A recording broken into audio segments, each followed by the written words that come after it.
Hi friends, welcome to Mini's kitchen. ഇന്ന് നമുക്ക് അധികം മസാലയൊന്നും ചേർക്കാതെ നല്ല അടിപൊളി ടേസ്റ്റിലൊരു ചെമ്മീൻ പൊരിച്ചത് ഉണ്ടാക്കിയാലോ. അപ്പോൾ ഞാനിത് ഷെഫ് ആബിദയുടെ റെസിപ്പിയിൽ നിന്ന് ഇൻസ്പയർ ആയിട്ട് ഉണ്ടാക്കിയതാണ്. അപ്പോൾ നല്ല ടേസ്റ്റിയാണ്. അപ്പോൾ നമുക്ക് നോക്കാം ഇതെങ്ങനെയാണ് ഉണ്ടാക്കുന്നതെന്ന്. അപ്പോൾ അതിനായിട്ട് ഞാനിവിടെ ഒരു 1/2 കിലോ ചെമ്മീൻ വാങ്ങിച്ചിട്ടുണ്ട്. അപ്പോൾ ഇത് ഇനി ക്ലീൻ ചെയ്ത് ഇതിൻ്റെ വെയിനൊക്കെ കളഞ്ഞ് ഇതുപോലെ എടുക്കാം. നമുക്കിനി ഇതിലേക്ക് മസാല ചേർത്ത് കൊടുക്കാം. അപ്പോൾ ഇവിടെ നമ്മൾ അധികം മസാലയൊന്നും ചേർക്കുന്നില്ല. മുളക് പൊടിയും മഞ്ഞൾപ്പൊടിയും മാത്രമാണ് ഇതിലേക്ക് ചേർക്കുന്നത്. അപ്പോൾ ഞാനിതിലേക്കൊരു 1/4 ടീസ്പൂൺ മഞ്ഞൾപ്പൊടി ചേർത്ത് കൊടുക്കുകയാണ്. ഇതിലേക്ക് എരിവിന് ആവശ്യമായ മുളക് പൊടിയാണ് ചേർത്ത് കൊടുക്കേണ്ടത്. ഞാനിവിടെ ഒരു 1.5 ടേബിൾ സ്പൂൺ മുളക് പൊടി ചേർത്ത് കൊടുക്കുന്നുണ്ട്. ഇനി ഇതിലേക്ക് ആവശ്യത്തിന് ഉപ്പ് ചേർത്ത് കൊടുക്കാം. ഇനി നമ്മളിത് മാരിനേറ്റ് ചെയ്യാനായിട്ട് വെള്ളമല്ല ചേർക്കുന്നത്, പകരം കുറച്ച് വെളിച്ചെണ്ണയാണ് ചേർത്ത് കൊടുക്കുന്നത്. ഇനി നമുക്കിത് നന്നായിട്ടൊന്ന് മാരിനേറ്റ് ചെയ്തെടുക്കാം. ഇതിനെ ഒരു 15 മിനിറ്റോളം ഇങ്ങനെ തന്നെ വെക്കുക. ഇത്രയും സമയം മാത്രം മതിയാകും ഇത് മാരിനേഷൻ പിടിക്കാനായിട്ട്. നമുക്കിനി ഒരു പാൻ ചൂടാക്കി വറക്കാൻ ആവശ്യമായ വെളിച്ചെണ്ണ ചേർത്ത് കൊടുക്കാം. അപ്പോൾ ഇതുണ്ടാക്കുമ്പോൾ വെളിച്ചെണ്ണയിൽ തന്നെ ഉണ്ടാക്കണം, എന്നാലേ നല്ല ടേസ്റ്റ് ആയിരിക്കും. അപ്പോൾ ഞാനിതിലേക്ക് ഒരു 3-4 ടേബിൾ സ്പൂൺ വെളിച്ചെണ്ണ ചേർത്ത് കൊടുക്കുകയാണ്.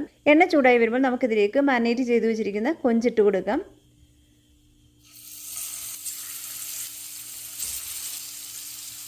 ഇനി ഇത് ഇപ്പോൾ ഇളക്കണ്ട, ഒന്ന് ചെറുതായിട്ടൊന്ന് ഫ്രൈ ആയതിനു ശേഷം ഒന്ന് ഇളക്കി കൊടുക്കാം. ഇനി ഇത് ഇടയ്ക്കിടയ്ക്ക് ഇതുപോലെ ഒന്ന് ഇളക്കിയിട്ട് കൊടുക്കുക.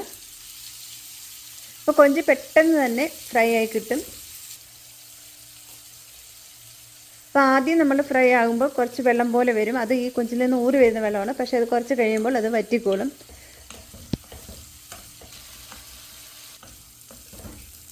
ഇപ്പോൾ കണ്ടില്ലേ, കൊഞ്ചൊക്കെ ഫ്രൈ ആയിട്ട് വന്നിട്ടുണ്ട്.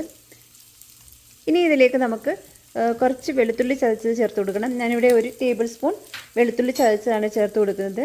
ഇനി ഇതിൻ്റെ കൂടെ 1 ടീസ്പൂൺ ഇഞ്ചി ചതച്ചതും കൂടി ചേർത്ത് കൊടുക്കുകയാണ്. ഇനി കുറച്ച് കറിവേപ്പിലയും കൂടി ഇട്ട് കൊടുക്കാം. ഇനി ഇതൊന്ന് ജസ്റ്റ് ഇളക്കി എടുക്കുമ്പോൾ നമ്മുടെ കൊഞ്ച് പൊരിച്ചത് റെഡിയാവും. കണ്ടില്ലേ, നമ്മുടെ കൊഞ്ച് പൊരിച്ചത് ഇവിടെ റെഡി ആയിട്ടുണ്ട്. കണ്ടില്ലേ, ഇതിപ്പം റെഡി ആയിട്ടുണ്ട്. നമുക്കിനി ഫ്ലെയിം ഓഫ് ചെയ്യാം.